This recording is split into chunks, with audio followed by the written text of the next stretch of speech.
What is a promise? There are a multitude of different ways, several different ways that promises are explained, and I will choose 2 or 3 of those explanations here by way of metaphor and illustration. Again, because it's more important to me that you understand the concept behind promises first before understanding the API. It's the reverse of the way most of this stuff is typically taught. But I want you to understand why promises are so important, because they're not perfect. And when there's some frustration with a promise or something that's weird or there's some gotcha, there are gotchas there. And when there's some gotcha down the road and you're frustrated and you find yourself, here's a clue, there is such a thing as promises hell. If there's a callback hell, there's a promises hell. When you find yourself stuck in promises hell and you're cursing at them, I don't want you to turn around and say, well, I can just get rid of promises. You need to understand why they're more important than just the usage of their API. If I could change it, there are some things I would change about the API. But I wouldn't change the fact that they're there. They are one of the most important advances that we've made in codifying reasonable asynchronous coding patterns. So, first, let me give you a scenario around promises. It's silly. It's early here together, and I want us to make sure that we're all kind of awake. I see people sipping on coffee, so have more coffee because your brains are going to have to fire on all cylinders to get stuff today. But here's a silly metaphor to explain to you. I walk up to the counter at my favorite fast food restaurant, and I order a cheeseburger. So I ask the lady, I'd like a cheeseburger, and she says, that'll be $1.39.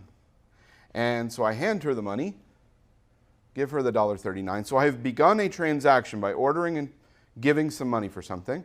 What am I expecting in return of this transaction? I'm expecting a cheeseburger. But oftentimes I'm not handed a cheeseburger immediately. What instead am I given?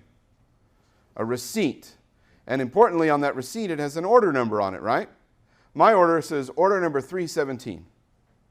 So I take that receipt and I look at my order number, and that order number has become a placeholder for my future cheeseburger. It is an IOU, it is a promise for a future cheeseburger. They owe me a cheeseburger because I have given them money. I've started a transaction. Now, I don't have the cheeseburger yet. I can't bite into it. But that doesn't mean I can't begin to think about and reason about and dream about my future cheeseburger. I can begin to think about it, and my mouth can begin to salivate, and I can begin to have cheeseburgers dancing in my head about how amazing this cheeseburger is going to be. I'm famished. I can't wait to eat it. I have something in my hand that allows me to begin to reason about this cheeseburger even though I don't yet have it. And then those magical words, order 317. And I walk back up to the counter, receipt in hand, order 317 printed on it. And I hand her my receipt, and what do I now get in return? I now am exchanging that promise for the value itself. This is a silly metaphor, but a metaphor nonetheless for what is happening with promises. Promises are a codification of the idea that we need a placeholder to eliminate time as the concern wrapped around a value. We need a container around it. In programming speak, we call that a future value. It's a value that will eventually, at some unspecified point, become fulfilled, but in the meantime, we still need to be able to reason about it exactly the same way. Because we don't want to sit around waiting and wondering and having all these forks of different logic. That's the complexity that makes our code hard to understand, hard to maintain, hard to be bug-free. So the promise becomes a container that wraps around a value. In fact, promises come to us primarily by way, and they're not original to JavaScript, but they come to us primarily by way of a language called E. One of the members of the TC39 committee, Mark Miller, is the creator of the E programming language. And in E, they have these things called futures. And in E, a future is literally replaced by its value. It's literally exchanged by its value. But you can perform the operations that you would normally do against that value directly, transparently.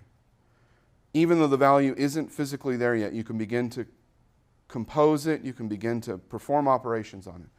We didn't get quite the same thing, but he said, you know what, this is really powerful in E. We should bring something to JavaScript that allows people to reason about values. ignorant of the timing. Values are the important thing, and composing values is the important thing. If it sounds like it's kind of related to functional programming, that's because it is.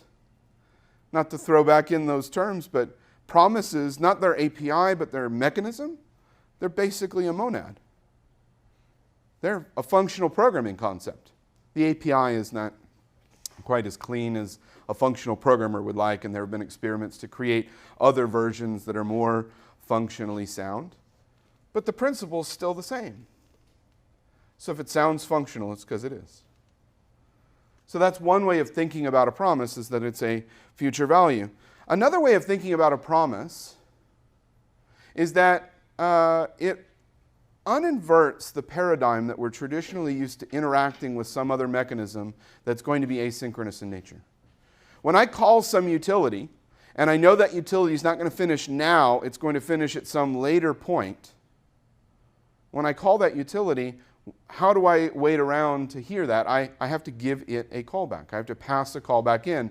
And you remember I said that's the inversion of control. When I wrap up the second half of my program in a callback and pass it to someone else, I give them the continuation control. And now I've inverted the control that I had. Well, what if we could uninvert that paradigm? If we could uninvert, or rather not invert it in the first place, rather than passing a callback to a utility, what if we could say something like, I'm going to call some function, and I know it might take a while for it to finish. I want you to return to me. When I call you utility, I want you to give me back something. I want you to give me an event listener. An event listener that I can subscribe to a completion event. So I'll listen for the completion event, and you just fire that event whenever you're good and ready, and I'll be notified through this event listener that you've finished your work, and I'll know it's time to move on. In fact, in addition to being a completion event, I could also listen to an error event. If you had some error to notify me, or other things that you wanted to notify me about, I could simply receive an event listener back from you, and I know that's a tried and true pattern to receive something and listen to it. Listen, subscribe to events on it.